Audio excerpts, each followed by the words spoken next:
ইমাম আহমদ ইবনে হাম্বল উনি অনেক বড় যুগ শ্রেষ্ঠ মুহাদ্দিস ছিলেন। একবার এক সফরে তিনি রাত্রিবেলা বেরোলেন,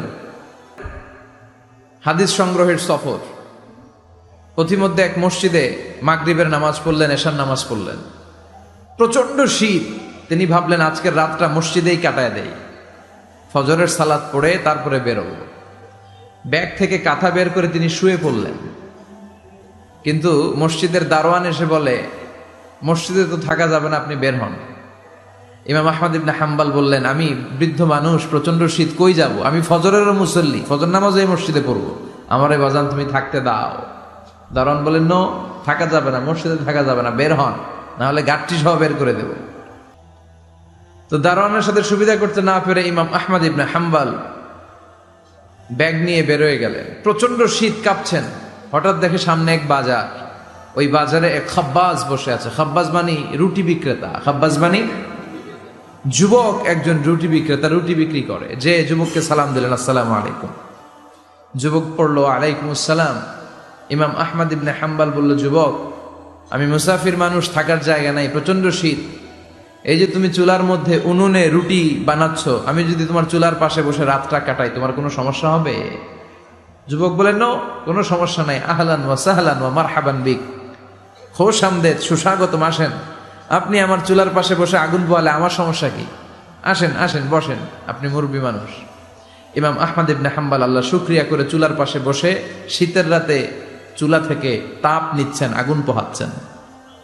আর তিনি দেখতে লাগলেন যুবক আটা দিয়ে রুটি বানায় আর পড়ে আস্তাগফিরুল্লাহ। রুটি বেলুন দিয়ে বলে এটারে চুলার ভেতরে ঢুকায়, আর কি পড়ে? পড়ে আস্তাগফিরুল্লাহ। ক্রেতা আসলে ক্রেতাকে রুটি দেয় আর পড়ে। ইমাম আহমদ ইবনে হাম্বল তো অবাক, ঘটনা কি? আসার পর থেকে এই যুবকটারে দেখতেছি খালি পড়ে আস্তাগফিরুল্লাহ, আস্তাগফিরুল্লাহ। তিনি কৌতূহল বশত বললেন, যুবক, হে যুবক, তোমার ঘটনাটা কি? আসার পর থেকেই তুমি শুধু দেখতেছি পড়তেছো আস্তাগফিরুল্লাহ, আস্তাগফিরুল্লাহ, কারণটা কি? যুবক বলে, আমি সবসময় ইস্তেগফারের সাথে আঠার মতো লেগে থাকি, আর লেগে থাকার কারণে এর বরকতে আল্লাহ আমাকে মুস্তাজাবুদ দাওয়া বানিয়ে দিয়েছে। মানে আল্লাহ আমাকে এমন বানিয়েছে যে আমি দোয়া করা মাত্রই আমার দোয়া কবুল করে কে? ইমাম আহমদ ইবনে হাম্বল বললেন, আনতা মুস্তাজাবুদ দাওয়া, তুমি মুস্তাজাবুদ দাওয়া, মানে তুমি দোয়া করলেই সেটা কবুল হয়ে যায়? যুবক বলে, না, আনা মুস্তাজাবুদ দাওয়া, আমি আমার জীবনে যত দোয়া করেছি সব কবুল করে নিয়েছে কে? আমি মুস্তাজাবুদ দাওয়া, আমি দোয়া করতে দেরি, কবুল হতে সেটা দেরি হয় না। তবে আমার পুরো জীবনের সব দোয়া কবুল হলেও একটা দোয়া এখনো কবুল হয় নাই। এটা শুনে ইমাম আহমদ ইবনে হাম্বলের কৌতূহল, কিউরিসিটি আরো বেড়ে গেল। তিনি বললেন, তোমার জীবনে সব দোয়া কবুল হয়েছে, একটা দোয়া কবুল হয় নাই, কি সেই দোয়া আমারে বলো? যুবক বলে, আমার জীবনে যে দোয়াটা কবুল হয় নাই সেটা হচ্ছে, আমি আল্লাহর কাছে দোয়া করে বলেছিলাম, আল্লাহ, শুনেছি এই জামানার সবচেয়ে বড় মুহাদ্দিসের নাম হচ্ছে ইমাম আহমদ ইবনে হাম্বল, আমি যেন ওই ইমাম আহমদ ইবনে হাম্বলের কপালে একটা চুমু দিয়ে মরতে পারি, তুমি তৌফিক দিও। ইমাম আহমদ ইবনে হাম্বল নিজেকে আর ধরে রাখতে পারলেন না, চোখের পানি ছেড়ে দিলেন।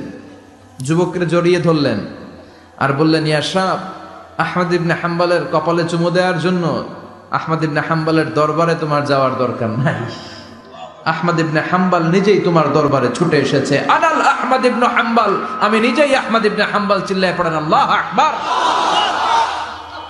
যুবকটি চিৎকার মেরে সাইয়েদনা আহমদ ইবনে হাম্বলকে জড়িয়ে ধরল। আহমদ ইবনে হাম্বলের হাতে হাত রেখে মুসাফা করলো।